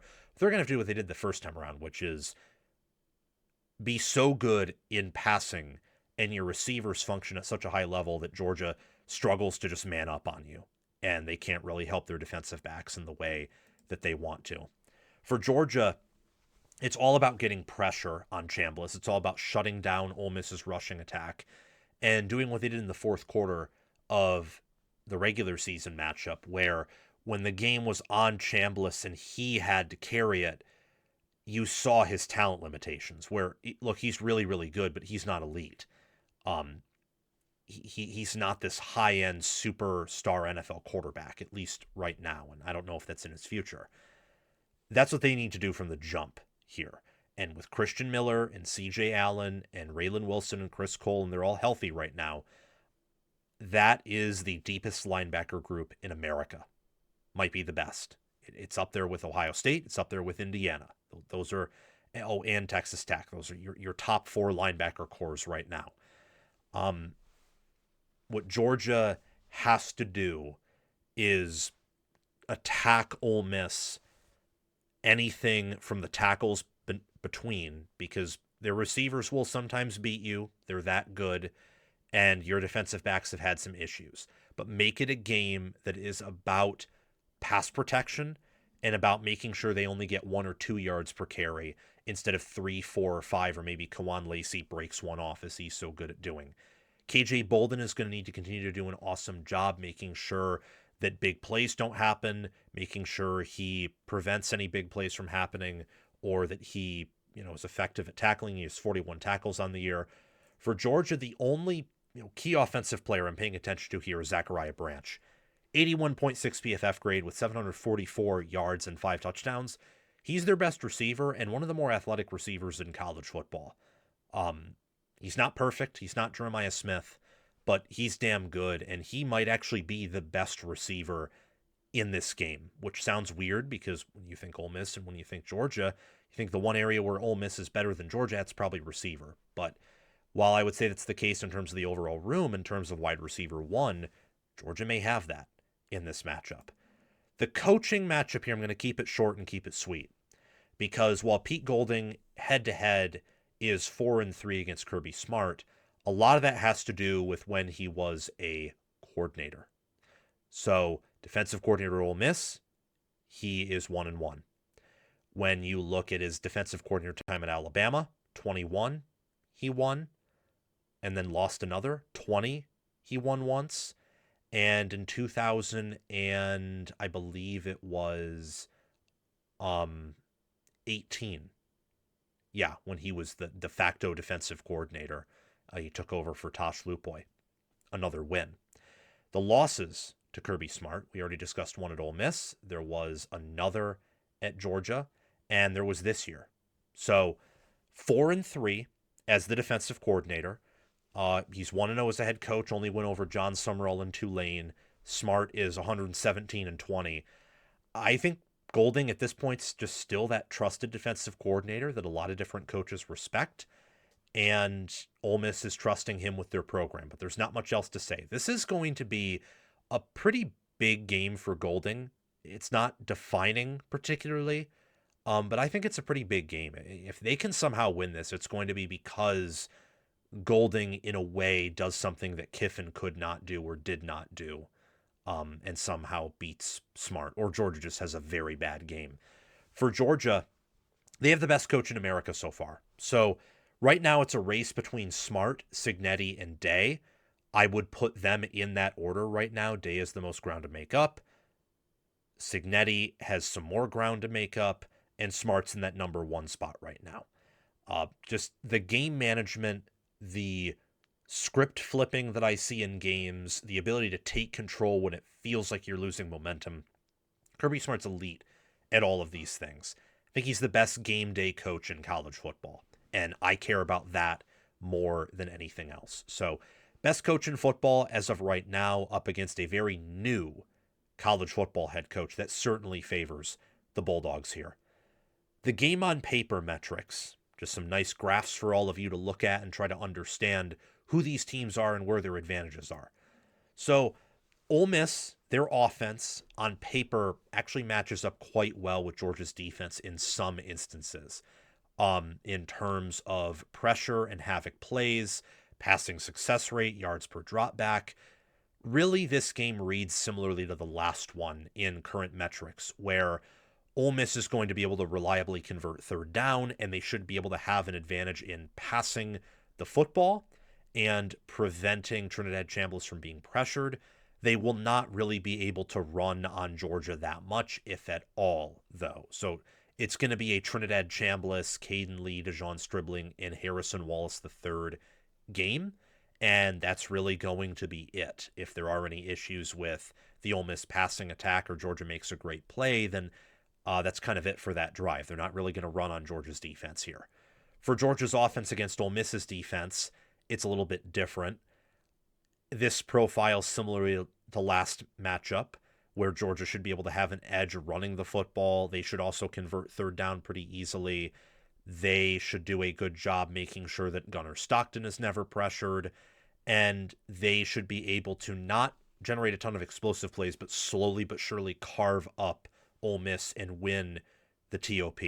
If there is something here that's different from the last game, I think that Ole Miss will have a harder time running the ball than they did in the first game, and or they're going to get pressured more. That's kind of the only difference I see here, because Alabama, they've had some issues in the passing attack. They didn't look too terribly good at quarterback, even though they had some open receivers against Georgia. While Georgia, I think, has fixed some of their secondary issues, I think a lot of their defensive improvements have to do with the front and the linebackers, and yes, partly the DBs. But I would not be shocked to see Ole Miss have some success through the air here. But I don't think they will be as successful on the ground offensively as they were last game, where they did have some good plays on the ground, especially in the red zone. That's really what I take away from these graphs. Both of these teams are much more limited than a lot of other teams in different matchups. So analytically, Texas Tech and Oregon would be viewed as better than both those teams. Indiana would be viewed as a superior team. Ohio State would be. I think Georgia, this is just my personal opinion from what I've watched, is a bit underrated in metrics. They are a very underrated team in terms of power ratings. I do not necessarily agree with that sentiment if someone were to say that about Ole Miss, though. Going back to more the prediction leaning towards where I'm going there. The net success rate and EPA per play is interesting here. So both of these teams are actually pretty similar, all things considered. They're pretty similar, where Georgia is better slightly in a lot of these success rates and stats. Their defense is better. Ole Miss's offense is better. Their rushing attack, defense, and offense is better. Ole Miss actually has a better passing defense analytically, but I think if you were to adjust for strength of schedule there, you'd see Georgia probably has a similar, if not slightly better, pass defense themselves. I will not lie, though, and say Georgia's the better passing offense, though. I think Ole Miss certainly has that. Georgia's special teams are also a superior unit here. So the metrics say that Georgia's better, but they're not overwhelmingly better. I think some keys to this game that could tilt it either an Ole Miss win or a dominant Georgia win are the passing offense. Ole Miss is 6th in yards per pass attempt. Georgia's 35th. Ole Miss is much more explosive there, while Georgia's more methodical. Game control. Which team can sustain long drives? That would favor Georgia, but when you have Kawan Lacey and Trinidad Chambliss' legs and ability to keep the football safe, you can also sustain long drives. And rushing defense is going to be really important here.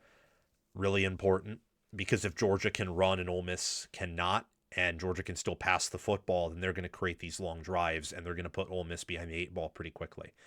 Big plays, I think, is an area where Ole Miss could compensate for this, where, sure, maybe Georgia dominates the clock, but maybe Ole Miss just scores anyway, and you could get a game where the game control winner actually loses the game because the other team, the Rebels, gets a ton of big plays and is more efficient at scoring touchdowns while they make Georgia settle for field goals. Basically a similar scenario to what happened in last game. And last but not least is coaching. I think Kirby Smart has a huge edge, and I mean a huge edge over Pete Golding. I don't think that edge can really be overstated. And that's really what I'm going off of when it comes to making my prediction here. So I think that the pass offense of Ole Miss and the pass defense of Georgia will trade blows. I think that Georgia's rushing offense and rushing defense will dominate Ole Miss there. I also think that Georgia's passing offense will have certain things in plays against Ole Miss's passing defense, but the inverse is true. What I love is that I believe Georgia's the better overall team. They're deeper. They've gotten better since the first game. They're going to be better in the rematch. Ole Miss is about the same. And Ole Miss has even more of a coaching disparity than they did the first time around. So I view Georgia as a team that potentially could win the national title. I'm picking them to win, and I'm picking them to cover against a team who I think cannot win the national title. They will dominate Ole Miss. I am 10 out of 10 confident that Georgia will win this game. I do not think that Ole Miss has much of a chance here. If I'm somehow wrong, then I will eat my words. But I believe strongly, pretty strongly, that Georgia is going to win. They're going to dominate. They're going to win this thing by, I think, 3 scores. About. So that's 17 points or more is how much I think Georgia is going to win this game by. Thank you so much for watching. Make sure to like, subscribe, hit the notification bell, and comment your thoughts down below. See you all in the next preview or in maybe another episode about this game.